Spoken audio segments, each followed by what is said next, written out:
A study carried out by UNDP, UNFPA, UN Women, and UNV surveyed more than 10,000 men in 6 countries across Asia and the Pacific to find out how many men perpetrate violence against women and to understand from men themselves why it is so.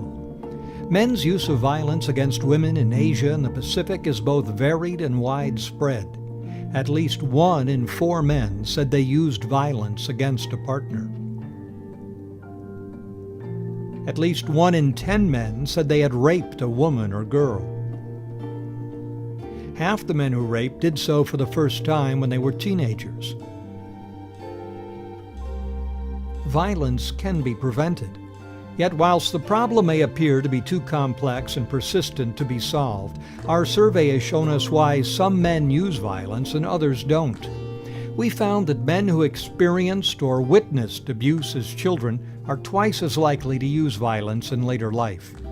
The study reaffirms that men's use of violence is about gender inequality and men's attempt to control women's sexuality and choices in life.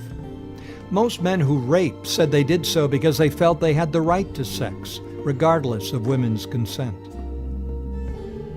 Men who were violent against women were more likely to behave in ways that celebrated male toughness and violence. So, how can we reduce violence? We must end impunity and change social norms related to the acceptability of violence and the subordination of women. We must champion ways of being a man that are nonviolent, gender equitable, and encourage respect.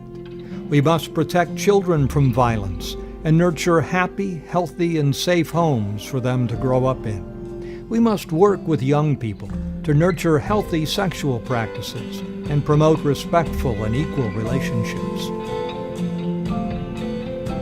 We know that violence is preventable, and we now know how. Let's work together and stop it.